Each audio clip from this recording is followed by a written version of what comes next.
Bismillahirrahmanirrahim. Assalamualaikum warahmatullahi wabarakatuh. Alhamdulillah hamdan katsiran thayyiban mubarakan fi kama yuhibbu rabbuna wa yarda. Asyhadu an la ilaha illallah wahdahu la syarikalah wa asyhadu anna Muhammadan abduhu wa rasuluh. Ya ayyuhalladzina amanu taqullaha haqqa tuqatih wala tamutunna illa wa antum muslimun. Para santri yang ada di rumah rahimani wa rahmatullah. Alhamdulillah, tidak lupa mari kita untuk senantiasa memuji dan bersyukur kepada Allah Subhanahu wa taala atas segala nikmat dan karunia yang telah Allah anugerahkan kepada kita semuanya, yang tidak mungkin bagi kita untuk menghitungnya satu persatu. Dan di antara nikmat Allah yang sangat besar yang Allah anugerahkan kepada kita adalah nikmatul ilm, nikmat ilmu syar'i. Di mana nikmat ilmu syar'i inilah merupakan nikmat yang mutlaqah, nikmat yang menjadi sebab seseorang berada di jalan yang lurus di dalam kehidupannya di dunia untuk kemudian mendapatkan kebahagiaan baik di dunia maupun di akhirat. Dan mereka yang mendapatkan nikmat yang mutlaqah ini, yang sempurna, yang diberikan oleh Allah Ta'ala, jalan yang lurus dalam kehidupan dunia, sehingga kemudian nantinya mereka juga mendapatkan jalan yang lurus yang terbentang di atas neraka. Itulah yang disebutkan oleh Allah sebagai orang-orang yang diberi nikmat dengan kata mutlak, yang menunjukkan bahwa hanya mereka lah sesungguhnya orang-orang yang betul-betul mendapatkan nikmat di sisi Allah Ta'ala. Karena hakikat nikmat itu yang sesungguhnya itu adalah apabila nikmat tersebut mengantarkan seseorang untuk mendapatkan kebahagiaannya di dunia dan di akhirat. Dan itulah yang kita senantiasa minta kepada Allah Ta'ala agar menjadi bagian dari mereka. Dalam doa kita kepada Allah, ihdinas siratal mustaqim, siratal ladzina an'amta alaihim. Berilah kepada kami petunjuk ke jalan yang lurus, jalannya orang-orang yang telah Engkau beri nikmat kepada mereka. Allah katakan tentang mereka orang-orang yang telah Engkau beri nikmat. Dan hanya mereka sesungguhnya yang mendapatkan nikmat. Karena apatah artinya sebuah kenikmatan yang kita peroleh di dunia kalau kemudian itu hanya mengantarkan kepada kita kesengsaraan yang abadi di akhirat kelak. Wal iyadu billah min dzalik. Maka para santri rahimani wa rahimakumullah, ya, melanjutkan kajian kita, ya, kajian pengantar, pendahuluan, sebelum kemudian para santri nanti pada akhirnya masuk ke ma'had untuk mengikuti pembelajaran secara tatap muka. Nah,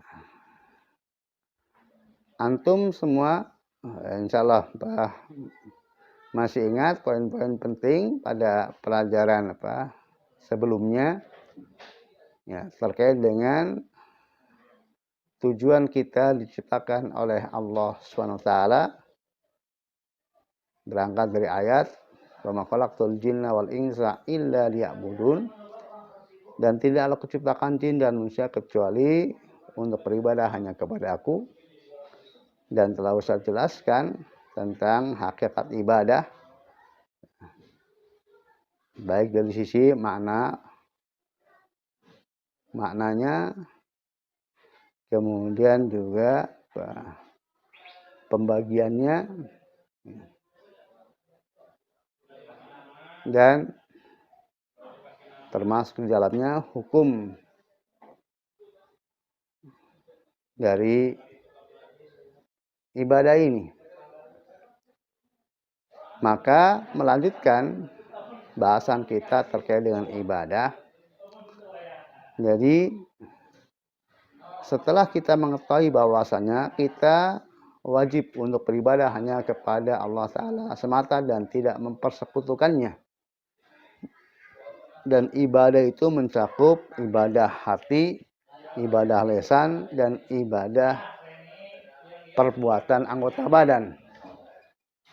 Ibadah itu mencakup dalam bentuk yang mesti diwujudkan dan dalam bentuk yang mesti ditinggalkan, yang semuanya adalah dilakukan semata-mata sebagai ketundukan, penghinaan diri, pengagungan kepada Allah Ta'ala yang disertai rasa cinta.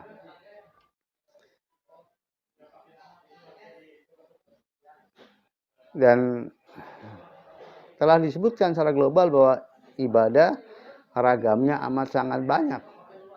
Karena ada yang terkait dengan hati, terkait dengan lisan, dan terkait dengan perbuatan anggota badan. Ada yang terkait dengan apa yang mesti diwujudkan dan apa yang mesti ditiadakan. Nah, dari mana kita mengetahui sesuatu itu merupakan ibadah? Jadi ada beberapa alamat, beberapa ciri bahwa sesuatu itu merupakan ibadah. Nah, untuk mengetahui, maka kita harus kembali kepada apa yang dimaksud dengan ibadah.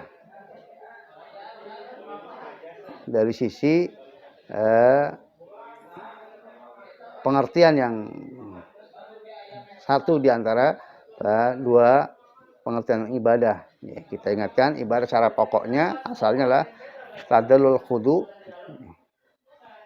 mal mahabbah, perendahan diri, ketundukan, pengagungan yang disertai rasa cinta, kemudian pengagungan, perendahan diri, pengagungan, ketundukan yang disertai rasa cinta itu kemudian diwujudkan, direalisasikan dalam bentuk ismun jami' li kulli ma yuhibbullahu yarda min aqwali wal a'mali adh-dhahir wal batinah. Maka ibadah adalah sebuah ungkapan untuk mengungkapkan segala sesuatu yang dicintai dan diridhai oleh Allah, baik berupa perkataan maupun perbuatan, baik yang bersifat lahir, tampak, maupun yang tersembunyi, yang bersifat batin. Nah, berangkat dari sini, maka ketika kita ingin mengetahui sesuatu itu ibadah, maka segala sesuatu yang dari sana kita dapat pahami bahwa Allah itu mencintai, Allah itu ridho. Nah, diantaranya dari mana? Pertama, apabila sudah jelas-jelas dikatakan bahwa Allah itu cinta, Allah itu ridho terhadap sesuatu tersebut, maka silakan kalau kita dapatkan di dalam Al-Quran atau hadis, karena informasi yang valid, informasi yang benar, yang memberitahukan kepada kita tentang apa yang dicintai dan diridhoi oleh Allah, itu adalah sumbernya dari Al-Quran atau dari hadis Nabi SAW. Jadi kalau kemudian ada informasi dalam Al-Quran atau hadis bahwa Allah mencintai suatu tersebut, atau Allah meridhoi suatu tersebut, maka itu adalah merupakan ibadah. Kemudian yang kedua, apabila sesuatu itu diperintahkan oleh Allah SWT, Maka segala sesuatu yang diperintahkan oleh Allah SWT, maka itulah merupakan ibadah. Yang ketiga, apabila Allah memuji terhadap sesuatu. Sesuatu yang dipuji oleh Allah, maka itu adalah merupakan ibadah. Kemudian juga yang keempat, sesuatu yang dijanjikan. Siapa yang mewujudkannya, siapa yang melakukannya, maka dia akan mendapatkan ganjaran, mendapatkan pahala di sisi Allah SWT, maka itu juga merupakan ibadah. Yang kelima, sesuatu yang barang siapa mewujudkannya, maka itu merupakan atau sesuatu yang dikatakan itu sebagai syarat ibadah atau rukun ibadah atau syarat iman, rukun dari iman, atau merupakan syarat Islam, rukun dari Islam. Jadi yang merupakan syarat dari ibadah yang lainnya, rukun dari ibadah yang lainnya, penyempurnaan dari ibadah yang lainnya, maka itu juga merupakan ibadah. Yang keenam, termasuk dalamnya adalah segala sesuatu yang Allah suka, Allah ridho, seseorang meninggalkannya, maka meninggalkan sesuatu itu juga merupakan ibadah. Dan masih banyak lagi dari tanda-tanda atau ciri-ciri atau alamat yang menunjukkan itu ibadah, di mana kita dapat simpulkan bahwa Allah mencintai atau meridhoi hal-hal tersebut. Ya, ini tentang ibadah. Dari mana kita dapat mengetahui. Nah, maka nanti setelah kita mengetahui bahwa Allah mencintai atau meridhoi hal tersebut dari beberapa metode atau beberapa jalan untuk kita bisa mengetahuinya, nah itu kita lakukan, kita wujudkan, atau kita adakan pada diri kita semata-mata untuk menghinakan diri, pengagungan atas rasa cinta kepada Allah Subhanahu wa taala. Kemudian ibadah ditinjau dari pembagian apakah kemudian logis dan tidaknya, maka ibadah itu terbagi menjadi dua. Ya. Ibadah yang itu adalah logis, artinya bisa dipahami, bisa dimengerti bahwa itu adalah sebuah kebaikan, sesuatu yang bisa diterima, bisa direnungkan, bisa dipikirkan dari hal-hal yang dicintai dan diridhoi oleh Allah SWT. Misalnya berbakti kepada orang tua, kemudian memuliakan tamu, kemudian berderma kepada orang-orang yang kekurangan, kemudian membantu orang yang kesulitan, dan lain sebagainya. Maka secara logika itu bisa dipahami bahwa itu adalah sebuah kebaikan. Jadi secara logika manusia, apakah itu orang yang kafir ataukah itu orang yang beriman, mereka sepakat secara umum bahwa hal-hal itu merupakan kebaikan. Maka apabila seseorang melakukan berbakti kepada orang tua, memuliakan tamu, kemudian berderma kepada orang kekurangan, membantu orang kesulitan, dia lakukan semata-mata karena pengagungan dan perendahan diri kepada Allah dengan niat tujuan mengabdi kepada Allah, itu dia sedang beribadah kepada Allah. Adapun apabila melakukannya adalah semata-mata karena tuntutan kemanusiaan, karena hanya logis semata, tidak ada niatan untuk tunduk dan patuh kepada Robnya, kepada Tuhannya, maka itu ya hanya bersifat kemanusiaan dan tidak bernilai ibadah. Karena yang namanya ibadah pokoknya tadi harus didasari ketundukan, pengagungan dan kecintaan kepada Allah SWT. Nah, di sana ada ibadah-ibadah yang dia tidak bisa dilogikakan. Ya, seperti ibadah sholat misalnya, gerakan-gerakan yang sholat yang ada, mengapa sholat mesti begitu urutannya, kemudian gerakannya. Ibadah wudhu, mengapa mesti begitu, kemudian kalau orang buang hajat, kemudian dia mau beribadah sholat, mengapa mesti dia berwudhu, dan gerakan wudhu mesti seperti itu, bagian-bagian yang basuh mesti seperti itu, mana suci mana yang dibasuh. Kemudian misalnya puasa, mengapa mesti mulainya menahan dirinya dari sebelum fajar sampai terbenam matahari. Mengapa mesti kemudian yang ditinggalkan dalam puasa, yang harus ditahan perkara-perkara tersebut dari makan dan minum, dan kemudian melampiaskan syahwat kepada pasangan hidupnya dan sejenisnya. Maka itu ibadah-ibadah yang secara umum bahwa logika manusia tidak bisa mencernanya. Tetapi itu tidak bertentangan sama sekali dengan logika. Hanya logika manusia itu tidak bisa mencernanya. Maka dari perkara-perkara ibadah, ada yang bisa dicerna secara logika dan ada yang tidak dicerna.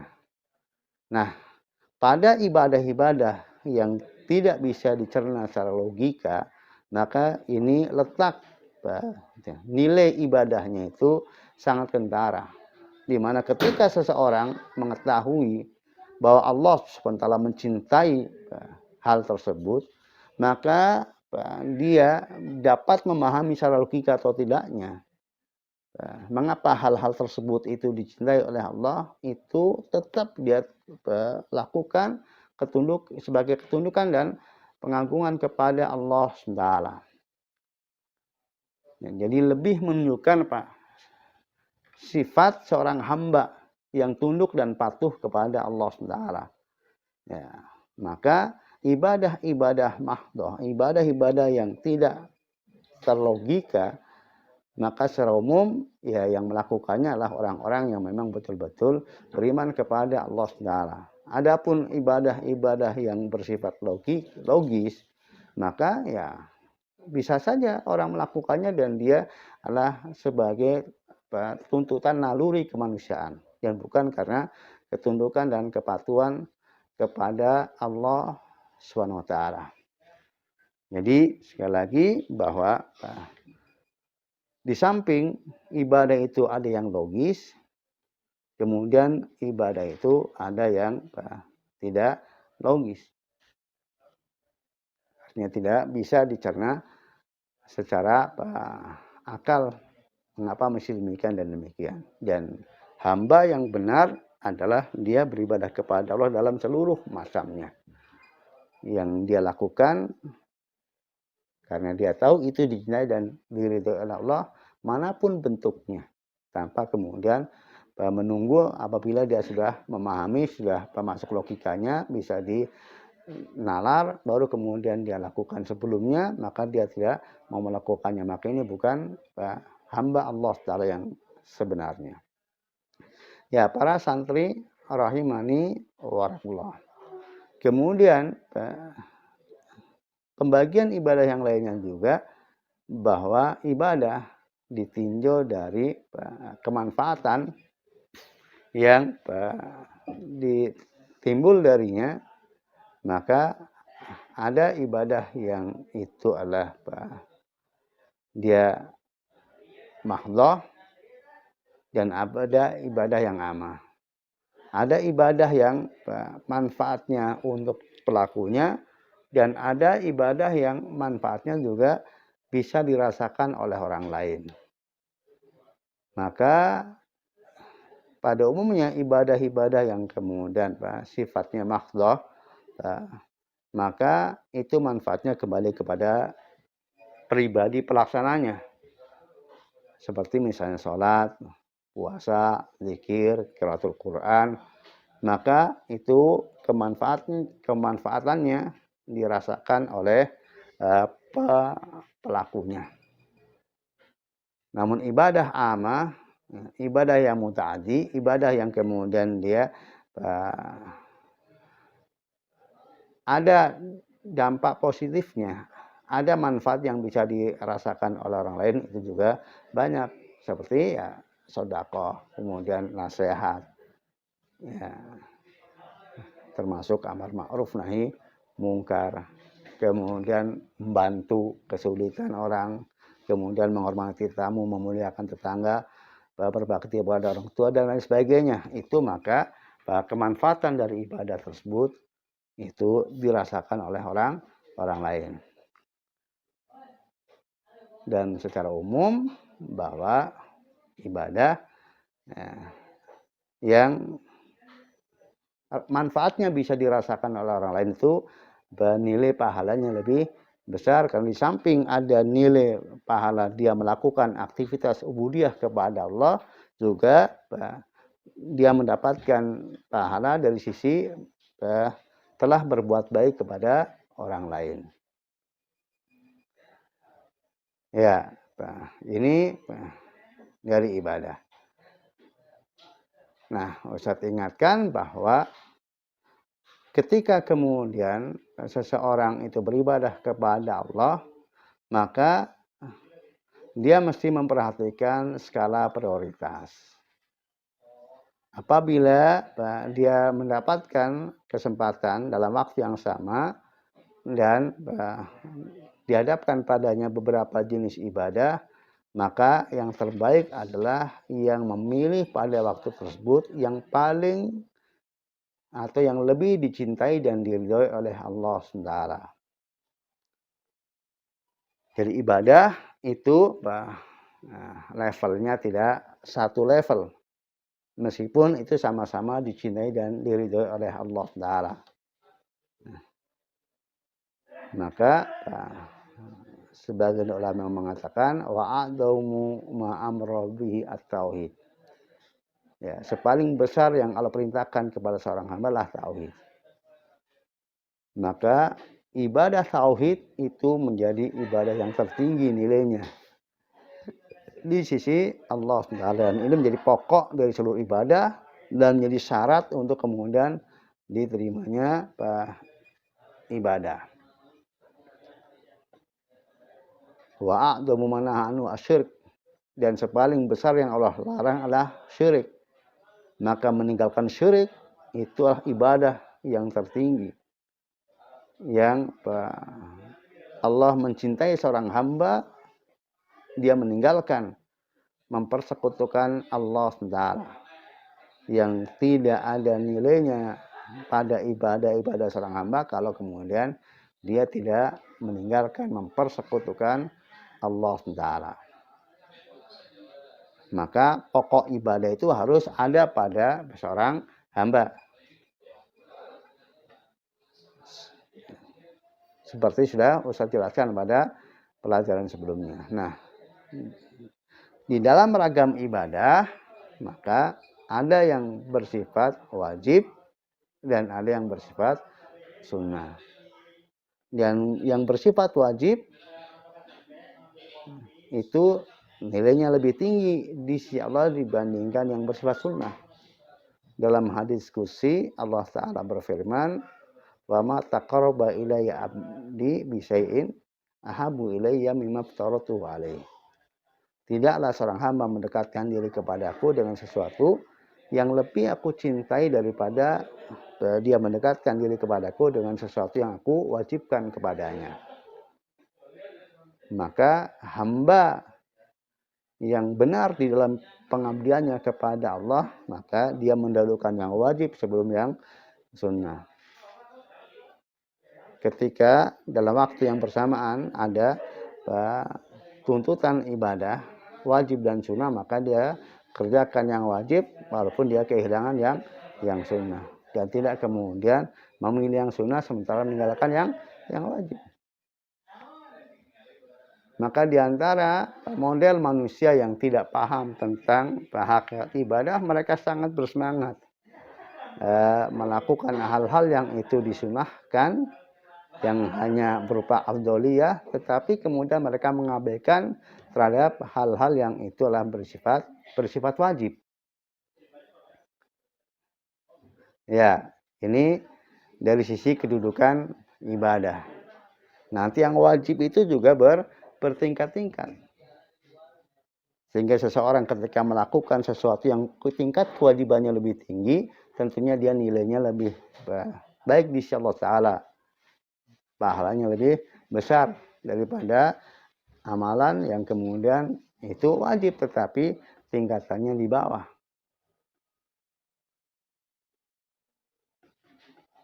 Demikian juga bahwa sesuatu yang harus ditinggalkan, yang wajib ditinggalkan, atau kemudian sesuatu yang haram juga bertingkat-tingkat. Maka ketika seorang hamba itu meninggalkan sesuatu yang keharamannya sangat besar, itu mendapatkan pahala yang besar. Berbeda dengan ketika dia meninggalkan sesuatu yang haram, yang tingkat keharamannya lebih rendah. Tetap dapat pahala, tapi tidak sebesar yang ketika kemudian dia meninggalkan keharaman yang tingkatannya lebih besar. Ya, ibadah sholat itu ibadah yang nilainya sangat tinggi. Ibadah saum Ramadan, ibadah zakat mal, yang termasuk dalam rukun Islam, itu semuanya adalah merupakan nilai ibadah yang nilainya tertinggi. Kemudian ibadah meninggalkan riba, ibadah meninggalkan zina, ibadah meninggalkan mencuri, itu nilainya sangat tinggi. Sama-sama haram, ya, dari riba, mencuri, minum khamar, dengan keharaman, misalnya melihat sesuatu yang diharamkan atau mendengarkan sesuatu yang diharamkan, maka itu berbeda tingkat pahalanya di sisi Allah karena perbedaan tingkat keharamannya. Nah, ini juga mesti kita pahami sebagai kaidah-kaidah dalam beribadah kepada Allah SWT. Nah, kemudian yang terakhir pada pertemuan kali ini yaitu tentang apa? Tentang syarat diterimanya ibadah. Nah, tentang syarat diterimanya ibadah secara pokok itu tiga. Pertama, orangnya harus beriman, harus ada iman kepada Allah Ta'ala. Artinya dia orang yang muwahhid, orang yang mentauhidkan Allah SWT. Yang sudah sejak awal bahasan kita disampaikan bahwa kita hidup untuk mentauhidkan Allah SWT. Maka aktivitas ibadah kepada Allah apapun juga bentuknya, kalau tidak lahir dari seorang yang mukmin, yang muwahhid, yang bertauhid kepada Allah, tidak akan diterima di sisi Allah Ta'ala. Kemudian yang kedua adalah ikhlas. Itu semata-mata mengharapkan ridha Allah, semata-mata mengharapkan untuk perjumpaan dengan Allah SWT, mendapatkan pahala di akhirat, bertemu dengan Allah dan segala kenikmatan yang disediakan oleh Allah di akhirat. Ikhlas,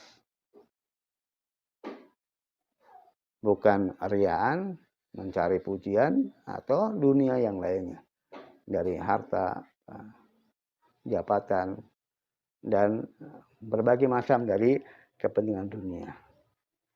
Tetapi adalah karena Allah Ta'ala, mencari keridhaan Allah, kecintaan Allah, kemudian pahala di negeri akhirat.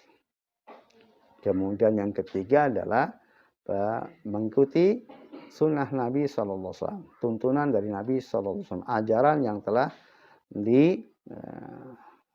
disampaikan oleh Nabi Muhammad SAW. Di pelaksanaan dari ibadah itu mesti mengacu kepada tuntunan Nabi SAW. Untuk ibadah amah, maka ya secara umum kembali kepada bagaimana adat istiadat yang berlaku, selama tidak bertentangan dengan ketetapan dari Nabi SAW. Bagaimana berbakti kepada orang tua, bagaimana kemudian menghormati tamu, bagaimana kemudian membantu orang kesulitan dan sebagainya. Secara umum ya Pak, penilaian adat istiadat itu bisa jadi acuan selama tidak bertentangan dengan sesuatu yang sudah digariskan oleh syarat ini dalam syariat Nabi Muhammad SAW. Adapun yang mahdhah, ibadah yang mahdhah, ibadah yang tidak bisa dinalar, maka itu ya, jelas aturannya sudah jelas. Harus kembali kepada apa yang telah diajarkan oleh Nabi SAW. Man amila amalan laisa alaihi amruna fahuwa, kata Nabi SAW. Barang siapa yang melakukan amalan yang tidak sesuai dengan perintah kami, maka itu tertolak. Ya. Nah, ini beberapa kaidah-kaidah yang terkait dengan ibadah para santri rahimani wa rahimakumullah, dan insya Allah kita akan masih ada pertemuan lagi pada kesempatan berikutnya nanti, masih terkait dengan apa yang mesti kita pahami dalam kaitannya dengan ibadah. Mudah-mudahan beberapa pendahuluan tentang ibadah ini menjadi pencerahan bagi kita semuanya untuk memahami secara komprehensif tentang hakikat ibadah kepada Allah Taala. Dan sekali lagi, insya Allah masih kita akan lanjutkan bahasan kita terkait dengan ibadah pada pertemuan berikutnya. Mudah-mudahan bisa dipahami dan menjadi ilmu yang bermanfaat, baik bagi Pak Ustadz sebagai pemateri dan juga bagi para santri rahimani warahmatullah. Dan Ustadz tugaskan kepada antum semuanya untuk berusaha meringkas ya dari apa yang telah Ustadz sampaikan dalam 2 pertemuan ini. Coba antum kultumkan ya, antum kultumkan kepada siapa saja orang-orang terdekat, mungkin kepada ibu, bapak, atau kakak, paman, dan orang yang bisa antum sampaikan. Ya, sampaikan, mohon waktunya sebentar untuk kemudian menyampaikan ringkasan dari apa yang diperoleh dari pelajaran daring mata pelajaran akidah. Ya. Mudah-mudahan melalui antum juga nanti mereka mendapatkan manfaat, bisa memahami kaidah-kaidah tentang ibadah ini. Ya, maka tentunya sebelum antum kultumkan ya antum ulangi terlebih dahulu, antum murojaah terlebih dahulu.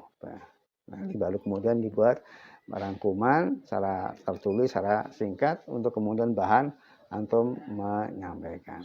Ya, itu saja para santri rahimani wa rahmatullah. Sekali lagi mudah-mudahan bermanfaat bagi Ustaz sebagai materi dan juga bagi antum semuanya, bahkan kemudian bagi siapa saja yang kemudian nyimak paparan materi ini. Akhirul da'wana wa sallallahu ala nabiyina wa ala alihi washabihi wasallam walhamdulillahirabbil alamin. Assalamualaikum warahmatullahi wabarakatuh.